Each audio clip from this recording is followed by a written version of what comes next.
নমস্কার বন্ধুরা, মৌমিতার হেসেলে আবারও স্বাগত জানিয়ে আজকে একটা রেসিপি নিয়ে আপনাদের কাছে হাজির হয়েছি। আশা করছি আপনারা সবাই খুব ভালো আছেন, সুস্থ আছেন। আর আজকে পিড়িং শাকের এই রেসিপিটা আশা করছি আপনাদের ভীষণই ভালো লাগবে, তাই ভিডিওটি লাইক করে দেখা শুরু করুন। আর যদি ভালো লাগে তাহলে অবশ্যই একটা লাইক করবেন, আর যদি খুব ভালো লাগে তাহলে কিন্তু শেয়ার করতে একেবারেই ভুলবেন না। তার জন্য দেখুন, প্রথমেই এই পিড়িং শাকটা আমি ভালো করে বেছে নিচ্ছি। তবে শাকটা কিন্তু একেবারেই পরিষ্কার, একেবারেই টাটকা, তাও শাকটা একটুখানি বেছে নিচ্ছি, কোনো পোকামাকড় যদি থাকে তাই দিয়েই প্রথমে কিন্তু শাকটাকে ভালো করে বেছে নিয়ে আর গোড়াটা বাদ দিয়ে বেশ ভালো করে ছোট ছোট করে কেটে নেব। এই দেখুন, এইরকম পাতাগুলো একটুখানি শুধু বাদ দিয়ে নিলাম।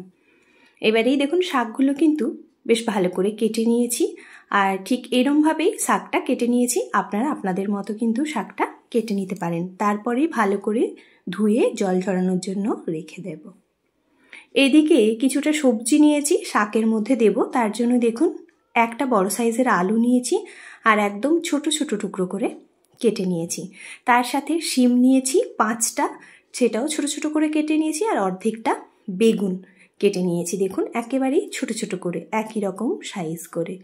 এদিকে রান্না করার জন্য গ্যাসের মধ্যে কড়াইটা বসিয়ে দিয়েছি, আর কড়াইটা বেশ ভালো করে গরম হবে, তারপরে কিন্তু তেলটা দেবেন। তা না হলে যখনই রান্নাটা করবেন সবজিগুলো কিন্তু কড়াইয়ের মধ্যে আটকাবে। তেলটা গরম হয়ে গেছে, 2টো শুকনো লঙ্কা প্রথমেই ফোড়ন দিয়ে দিলাম, এরপরেই অ্যাড করছি 5 ফোড়ন দিয়ে বেশ ভালো করে গন্ধ ছাড়তে শুরু করবে, সেরম করে একটু প্রথমে ভেজে নিতে হবে। এবারেই অ্যাড করছি আলু আর শিমটা। অনেকেই আছেন যারা পিড়িং শাকটা পছন্দ করেন না, তেতো লাগে তাই। তবে আমি যেভাবে আজকে রান্নাটা করেছি এই ফলো করে যদি রান্নাটা করেন, আশা করছি বড় থেকে বাচ্চারা সবাই দেখবেন পছন্দ করছে, আর একটুও তেতো লাগবে না। আলু আর শিমটা বেশ খানিকক্ষণ বেশ ভালো করে প্রথমে ভেজে নিতে হবে।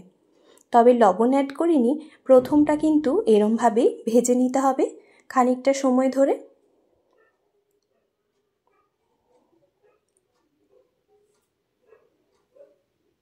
তারপরে কিন্তু লবণ অ্যাড করে রান্নাটা আরও কিছু সময় করে নেব।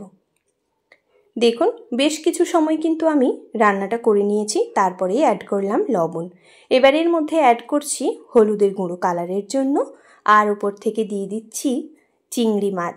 আমি এখানে 200 গ্রাম মতো চিংড়ি মাছ অ্যাড করেছি, আর এই চিংড়ি মাছটা দেওয়ার কারণেই কিন্তু এই শাকের টেস্ট হয়ে যাবে দ্বিগুণ। আর বেশ ভালো করে এবারে আমি এটা দেখুন ভেজে নিচ্ছি। চিংড়ি মাছ থেকেও খানিকটা জল বেরোবে, আর শিম আর আলুটাও কিন্তু বেশ সফট হয়ে যাবে। সেরমভাবেই কিন্তু আবারও আমি 2 থেকে 3 মিনিট মতো রান্না করে নেব। তারপরেই অ্যাড করছি জিরের গুঁড়ো। এখানে আপনারা চাইলে জিরে আর লঙ্কাটা বেটেও ব্যবহার করতে পারেন। ঝালের জন্য দিয়ে দিলাম শুকনো লঙ্কার গুঁড়ো, চাইলে কাঁচা লঙ্কার ব্যবহারও করতে পারেন। দিয়ে আবারও ভালো করে মশলাগুলো একটুখানি ভেজে নিতে হবে।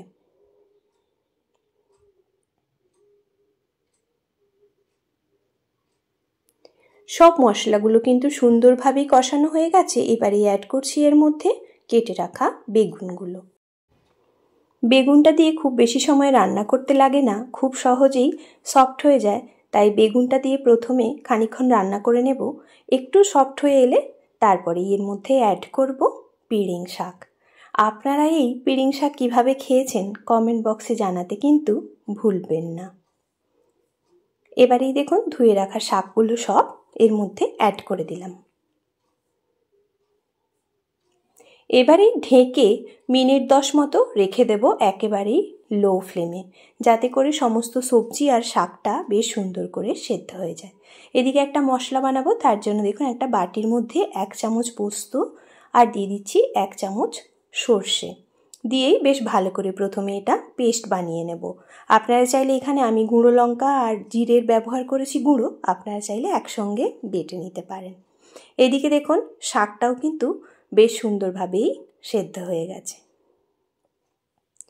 এবারেই বেশ ভালো করে মিশিয়ে খানিকক্ষণ রান্না করে নিতে হবে। দেখুন শাক থেকে কতটা জল ছেড়েছে। শাক থেকে যা জল ছেড়েছে আর কোনোভাবেই এই রান্নাতে জলের প্রয়োজন নেই।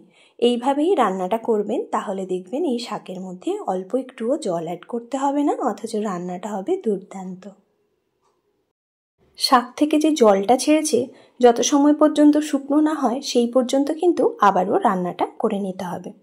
এবারেই টেস্টের জন্য অ্যাড করে দিলাম চিনি, আর চিনিটা দিয়ে বেশ ভালো করে আবারও মিশিয়ে নিচ্ছি। আর আলুগুলো দেখুন একটু চেপে চেপে মিশিয়ে নিচ্ছি, যাতে করে তরকারিটা একটুখানি বেশ মাখো মাখো হয় আর খেতেও ভালো লাগবে। দেখুন সুন্দরভাবে আলুগুলো কিন্তু আমি একটুখানি এই স্প্যাচুলা দিয়েই মিশিয়ে নিয়েছি, আর কতটা সুন্দর হয়েছে। ঠিক এই পর্যায়েতেই কিন্তু এবারে অ্যাড করব বেটে রাখা মশলাটা। আর এই বেটে রাখা মশলাটা দিয়ে কিন্তু বেশি সময় রান্না করা যাবে না, তাহলে কিন্তু তেতো লাগবে, কারণ সর্ষে দেওয়া আছে আর সর্ষে খুব বেশি সময় রান্না করতে লাগে না। তাই 1 থেকে 1.5 মিনিট এইরমভাবে মিশিয়ে নিলেই কিন্তু রান্নাটা পুরোপুরি রেডি হয়ে যাবে। দেখুন রান্নাটা একেবারেই রেডি। এবারেই গরম গরম ভাতের সাথে পরিবেশন করে দেখতে পারেন কেমন হয়েছে, আর কেমন হলো সেটাও কমেন্ট বক্সে জানাতে কিন্তু ভুলবেন না।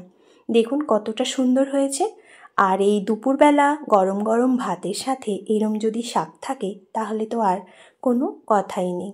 প্রথম পাতে কিন্তু খাওয়াটা বেশ ভালোই হবে।